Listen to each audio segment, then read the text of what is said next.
प्यारे बच्चों, जय हिंद। कैसे हैं आप सब? आशा करते हैं बिल्कुल स्वस्थ होंगे।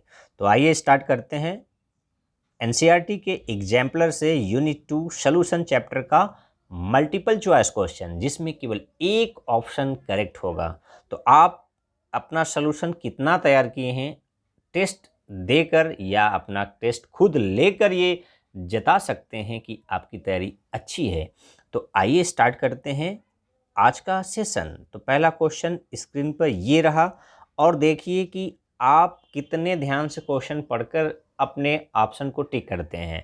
तो सबसे बेहतर ये तरीका होता है कि क्वेश्चन को समझना, उसके बाद रिप्लाई करना। तो चलिए क्वेश्चन पढ़िए, ऑप्शन देखिए, उसके बाद अपना रिप्लाई कमेंट बॉक्स में दे सकते हैं कि कितने आपने सही किया। तो चलिए पहला क्वेश्चन पढ़ते हैं इस तरह। पहला, Which of the following units is useful in relating concentration of solution with its vapor pressure?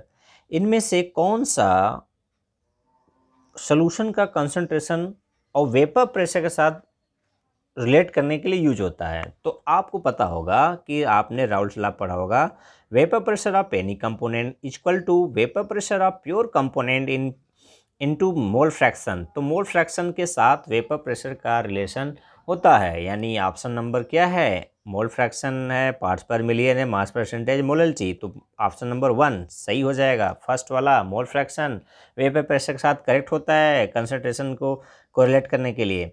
चलिए नेक्स्ट क्वेश्चन। मैं आपको रीज़न भी बताने का प्रयास करता रहूँगा, यदि आप ध्यान से पढ़ेंगे तो आपको ये तैयारी अच्छी हो जाएगी। चलिए, on dissolving sugar in water at room temperature solution feels cool to touch. पहला इन्फॉर्मेशन आपको दे दिया कि चीनी को पानी में घोलते हैं तो सॉल्यूशन ठंडा हो जाता है, आपने ऐसा महसूस किया होगा। फिर क्या कह रहा है? Under which of the following cases dissolution of sugar will be most rapid. यानी चीनी को पानी में घोलने के लिए कौन सा इसमें से फैक्टर सबसे अधिक प्रभावी होगा, यानी कौन सा जल्दी घुलने के लिए कौन सा कंडीशन फेवरेबल होगा। तो इसमें क्या क्या ऑप्शन है उसके अनुसार दीजिएगा। शुगर क्रिस्टल इन कोल्ड वाटर। आप क्रिस्टल तो जानते ही हैं कि सॉलिड फॉर्म में होगा, वेल ऑर्डर में होगा। Sugar crystal in hot water, तो हॉट वाटर में जल्दी घुलता है, ये बात सच है, लेकिन उसके साथ साथ दो फैक्टर, यानी पाउडर रहेगा और हॉट वाटर रहेगा तो ज़्यादा जल्दी घुलेगा। ये दो फैक्टर तो किस ऑप्शन में है? Powder sugar in cold water, जी नहीं, ये नहीं, ये नहीं, ये नहीं। तो कौन सा सही होगा? Powder sugar in hot water, चौथा ऑप्शन करेक्ट होगा, क्योंकि यहाँ पाउडर भी है और हॉट वाटर भी है। तो रैपिड होने के लिए, यानी मोस्ट रैपिड पूछ रहा है, तो ये चौथा होगा। ठीक है, चलिए नेक्स्ट क्वेश्चन, थर्ड क्वेश्चन ध्यान से पढ़िए, फिर ऑप्शन देखकर टिक करिए। At equilibrium the rate of dissolution of A solid solute in A volatile liquid solvent is. Gap है, उसको फिल करना है। कह रहा है इक्विलिब्रियम पर the rate of dissolution of A solid solute in A volatile liquid solvent. जब ऐसा इक्विलिब्रियम जब बात कर दिया, इसका मतलब है कि डिसोल्यूशन, कौन सा टर्म? डिसोल्यूशन, यानी सॉलिड का लिक्विड सॉल्वेंट में घुल जाना, ठीक है, सॉल्यूशन बनना। और क्रिस्टलाइजेशन जानते ही हैं कि जो सॉलिड घुला हुआ है उसका फिर से सॉलिड फॉर्म में आ जाना। तो ये कह रहा है इक्विलिब्रियम क्या होगा? इक्विलिब्रियम पर चारों ऑप्शन में से देखिए, ऑप्शन पहले देख लीजिए। ऑप्शन है less than the rate of crystallization, जी नहीं। Greater than the rate of crystallization, जी नहीं। Equal to the rate of crystallization, जी हाँ, करेक्ट, इक्वल होगा। यानी डिसोल्यूशन और क्रिस्टलाइजेशन क्या होता है? इक्विलिब्रियम पर इक्वल होता है। ठीक है, तो ऑप्शन नंबर थर्ड करेक्ट हो जाएगा, जीरो नहीं होगा। चलिए फोर्थ क्वेश्चन पढ़िए ध्यान से, फिर उसके बाद करेक्ट ऑप्शन को चूज करिए। A beaker contains a solution of substance A. कोई सब्सटेंस ए का सोल्यूशन है, ठीक है, जिसमें कोई सोल्यूशन ए है। Precipitation of substance A takes place when small amount of A is added to the solution is. ठीक है, सोल्यूशन ए का क्या हो जाता है? प्रेसिपिटेशन हो जाता है जब इसमें कोई सोल्यूशन मिलाया जाता है, या किसी सोल्यूशन को इसमें ए में मिलाते हैं, ए को किसी सोल्यूशन में मिलाते हैं दूसरे सोल्यूशन में, तो उसका ए का क्या हो जाता है? प्रेसिपिटेट बन जाता है। तो ऐसा कब होता है? किस तरह का सोल्यूशन मिलाने पर ऐसा होता है? तो ऑप्शन के अनुसार आपको टिक करना है। तो पहला ऑप्शन क्या है? सैचुरेटेड, लेकिन आप पूरा देख लीजिए फिर उसके बाद टिक करेंगे। सैचुरेटेड के बाद क्या है? सुपर सैचुरेटेड, उससे भी ज़्यादा है। तीसरा है अनसैचुरेटेड, ये तो नहीं होगा। कंसनट्रेटेड नहीं होगा। तो आप जानते हैं saturated, no more solute can be dissolve at that same temperature. और सुपर सैचुरेटेड उस टेम्परेचर पर इतना अधिक सॉल्यूट घुला है कि उसमें सॉल्यूट और नहीं घुल सकते, और किसी सॉल्यूशन को इसमें ऐड करते हैं तो वो प्रेसिपिटेट बन जाता है। तो जैसे इसमें ए को मिलाया गया सुपर सैचुरेटेड में तो प्रेसिपिटेट ए का बन जाएगा। तो यहाँ पर करेक्ट ऑप्शन क्या हो जाएगा? सेकेंड। सुपर सैचुरेटेड सोल्यूशन यदि होता है तो उसमें हम किसी सॉल्यूशन को डालते हैं तो वो जो उसमें सॉल्यूट घुला होता है वो प्रेसिपिटेट यानी बाहर हो जाता है सॉलिड फॉर्म में। तो इसको क्या ऑप्शन लगाएंगे यहाँ पर? Second, super saturated. चलिए नेक्स्ट है 5वां क्वेश्चन, ध्यान से पढ़िए। Maximum amount of A solid solute that can be dissolved in a specific amount of a given liquid solvent does not depend upon, खाली गैप है उसको फिल करना है। तो आप जानते हैं सॉलिड सॉल्यूट होता है और लिक्विड सॉल्वेंट है, तो कौन कौन से फैक्टर्स को अफेक्ट करते हैं? टेम्परेचर अफेक्ट करता है, yes. Nature of solute affect करता है और नेचर ऑफ सॉल्वेंट अफेक्ट करता है। तो कौन सा अफेक्ट नहीं करता है? प्रेशर अफेक्ट नहीं करता। तो ऑप्शन नंबर 3 इसका करेक्ट हो जाएगा, ये सब नहीं होंगे, ठीक है। टेम्परेचर तो करता है, उसमें कर रहा है नॉट डिपेंड, तो नॉट डिपेंड में क्या हो जाएगा? Option number second, third. Pressure depend नहीं करता, ठीक है। चलिए नेक्स्ट नंबर, क्वेश्चन नंबर 6वां क्वेश्चन क्या है? Low concentration of oxygen in the blood and tissue of people living at high altitude is due to. Low concentration of oxygen यानी blood में ऑक्सीजन का अमाउंट घट जाता है या टिश्यू में घट जाता है। क्यों घट जाता है, इसका क्या कारण हो सकता है? तो ऊंचाई वाले स्थान पर जानते हैं कि एटमॉस्फेरिक प्रेशर क्या हो जाता है? घट जाता है। उसके कारण से ऑक्सीजन का ब्लड में या टिश्यू फ्लूइड में घुलना कम हो जाता है। इसके कारण से जो डिजीज होता है, कंडीशन आता है, उसको क्या बोलते हैं? एनेक्सिया, जो आप सोल्यूशन चैप्टर में हेनरी लॉ का एप्लीकेशन पढ़े होंगे। तो चलिए इसका कारण ऑप्शन इसमें क्या हो जाएगा? चारों में से लो टेम्परेचर, जी नहीं। लो प्रेशर, लो atmospheric pressure, yes. Option number second, ठीक है, ये करेक्ट ऑप्शन हो जाएगा। फिर भी आप थर्ड और फोर्थ को देख लीजिए। हाई एटमॉस्फेरिक प्रेशर नहीं, both low temperature and high atmospheric pressure नहीं। हाई एटमॉस्फेरिक प्रेशर रहेगा तो ऑक्सीजन की मात्रा बढ़ जाता है ब्लड में, जैसे बेंड्स कंडीशन बोलते हैं। जैसे गोताखोर समुद्र में सिलेंडर ले जाते हैं तो उसमें यदि हीलियम या नाइट्रोजन गैस नहीं मिला होता है तो बेंड्स कंडीशन हो जाता है, आपने पढ़ा होगा। चलिए नेक्स्ट क्वेश्चन, 7वां क्वेश्चन क्या है?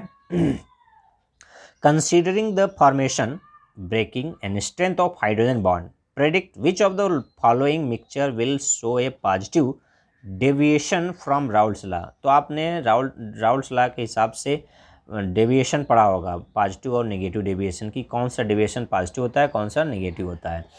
तो एग्जाम्पल भी आपको उसी तरह से याद रखने होते हैं। तो methanol and acetone, chloroform acetone, nitric acid and water, phenol and aniline.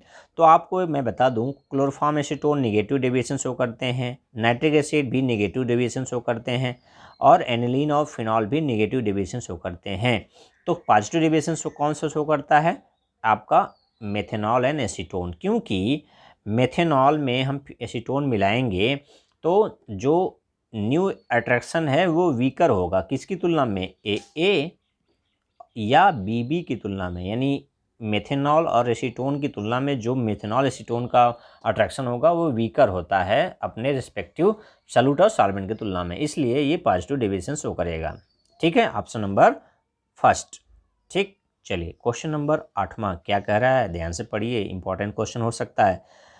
Colligative properties depend on, खाली है, इसको फिल करने के लिए कौन सा सूटेबल ऑप्शन होगा? The nature of the solute, particle dissolve in solution, जी नहीं, ये नेचर पर डिपेंड नहीं करता। कोलिगेटिव प्रॉपर्टी डिपेंड करता है किस पर? नंबर पर। तो किस में ऑप्शन में दिया है? नंबर सेकंड में देखिए क्या है? The number of solute particle in solution, जी हाँ, इस पर डिपेंड करता है। तो ऑप्शन नंबर क्या हो जाएगा? सेकंड। फिर भी थर्ड और फोर्थ पढ़ना चाहिए। थर्ड में क्या है? The physical properties of the solute particle dissolve in solution, the nature of solvent particle, इस तब पर नहीं। क्या होगा? The number of solute particle, option number second. 9वां क्वेश्चन क्या कर रहा है? ध्यान से पढ़िए, बहुत इंपॉर्टेंट क्वेश्चन, क्योंकि ये अक्सर एंट्रेंस में, बीएससी के एंट्रेंस में या 12th लेवल पर एंट्रेंस में ही पूछ लिए जाते हैं अक्सर।